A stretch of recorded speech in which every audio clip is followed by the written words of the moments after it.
नमस्ते, जय यीशु, आदाब, राम राम, सत श्री अकाल। मेरे दोस्तों, भाइयों और बहनों, आपका मेरे दिल की बात चैनल में फिर से स्वागत है।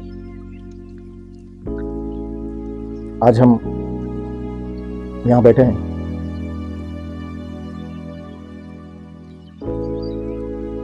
ये चर्च है सेंट एंथनीज चर्च, जो इन्फेंट्री स्कूल प्रांगण में है। और यहाँ 13 जून को सेंट एंथोनी का पर्व मनाया जाता है, जिसमें लाखों श्रद्धालु आते हैं तथा अपनी मन्नतें पूरी करते हैं। दोस्तों, यह जो दिन चल रहे हैं, यह धर्म ग्रंथ बाइबल के अनुसार 40वें काल का लैंड सीजन चल रहा है। भाइयों और बहनों, हम 40वें के बहुत ही पवित्र दिनों में प्रवेश कर चुके हैं।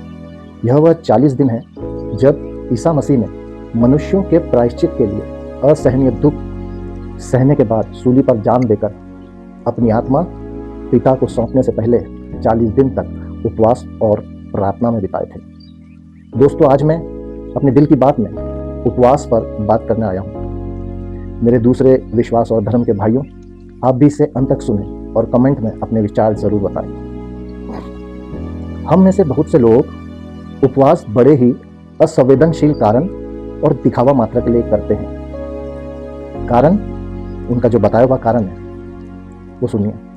क्योंकि हम इस समय हर साल उपवास करते हैं, क्योंकि हमारे सभी घर वाले उपवास कर रहे हैं, इसीलिए हम भी कर रहे हैं। क्योंकि भगवान को खुश करना है, क्योंकि अभी 40वां काल चल रहा है, या फिर क्योंकि यीशु ने जो तकलीफ उठाया था तो हम भी अपने शरीर को तकलीफ दे रहे हैं, इसके लिए कर रहे हैं। क्योंकि मुझसे कम छोटे उम्र के बच्चे भी उपवास कर रहे हैं तो मुझे शर्म आएगी, इसलिए मैं उपवास कर रहा हूं। क्योंकि यदि मैं उपवास नहीं करूंगा तो सब मुझे अधर्मी कहेंगे। यदि आप यह सब सोचकर उपवास कर रहे हैं तो आपका उपवास का कोई महत्व और मतलब नहीं है। उपवास रखने के लिए सबसे पहले स्वयं की इच्छा होना जरूरी है, जो कि किसी कारण या परिस्थिति की मोहताज ना हो। उपवास दिल, दिमाग, वाणी, शरीर और आत्मा का पवित्र मेल है। दिल में उपवास करने का मन और दिमाग में उद्देश्य, जो आप पूर्ण होने की इच्छा प्रकट करते हैं। उपवास का पूर्ण समय प्रार्थना में ही व्यतीत करें। यदि आप उपवास में अपने जॉब पर हैं तो अनावश्यक बातें न करें, हो सके तो शांत रहें। अपनी भूख की प्रबलता को शांत रखने की कोशिश करें। यदि आपका व्यवसाय ऐसा है कि आप भोजन त्याग करके उपवास नहीं कर सकते, तो उपवास सिर्फ भोजन त्याग करके ही नहीं होता। उपवास का अर्थ समर्पण के साथ अपनी कमजोरियों को त्यागना और आंतरिक नवीनीकरण भी होता है। आप यदि किसी को अपने दिल से माफ करते हो तो यह भी एक उपवास का एक रूप है। यदि आप अपने द्वारा सताए गए किसी व्यक्ति से हाथ जोड़कर दिल से माफी मांगते हो तो यह भी उपवास का एक रूप है। यदि आप ठान लें कि हम किसी को धोखा नहीं देंगे, किसी का दिल नहीं दुखाएंगे, कभी झूठ नहीं बोलेंगे, तो यह भी एक तरह का उपवास है। यदि आप ठान लो कि बुराई करना और चुगली करना छोड़ दोगे तो यह भी एक उपवास का रूप है। यदि आप ठान लें कि आप गाली गलौज और गंदी बात नहीं करोगे तो यह भी उपवास का एक रूप है। यदि आप ठान लें कि आप तंबाकू, गुटखा, शराब नहीं पिएंगे, कुछ भी नशा नहीं करेंगे, तो यह भी उपवास का एक रूप है। यदि आप ठान लें आप वह विचार नहीं करेंगे तो यह भी उपवास का एक रूप है। यदि आप ठान लें कि आप कम से कम मोबाइल उपयोग करेंगे, विशेषकर बच्चे, तो यह भी एक उपवास का रूप है। आप यदि इन सब बुराइयों से भी परहेज करते हैं तो आप प्रभु परमेश्वर की नजर में भूखे रहने से भी बड़ा उपवास कर रहे हैं। आप अपने कुछ दयापूर्ण और भले कार्यों से भी उपवास के महत्व और पवित्रता को बनाए रख सकते हैं। जैसे दुखियों से बात करें और सांत्वना दें, बीमारों से जाकर मिलें, कमजोरों की मदद करें, भूखों को भोजन दें और गरीबों की मदद करें।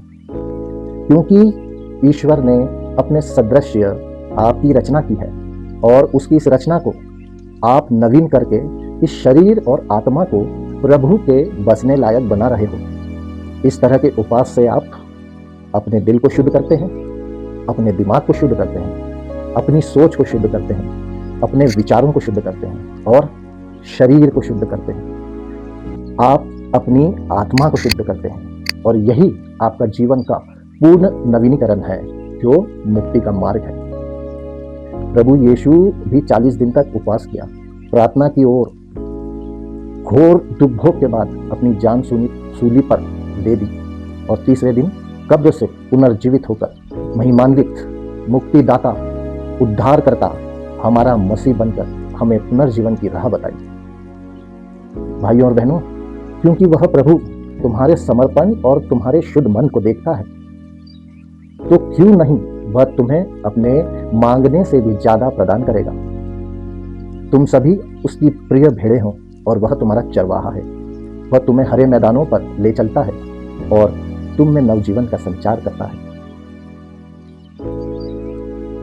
यदि बुराइयों से तुमने खुद को दूर रखा है, तो समझो रूह में सच्चा उपवास रखा है। न भूखों से न प्यास से बस देह को तपाया है। तुमने अपने मन का अंधियारा भी मिटाया है। जिसने तुम्हें अपने ही रूप में बनाया है, उस प्रभु ने तुम में अपना अंश बसाया है।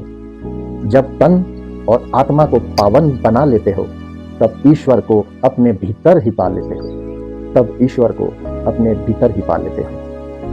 दोस्तों, मेरे दिल की बात यदि आपको अच्छी लगी हो और आप लोग भी मेरे दिल की बात सुनना चाहते हैं, तो कृपया मेरे चैनल को सब्सक्राइब करें, लाइक करें, शेयर और कमेंट करें।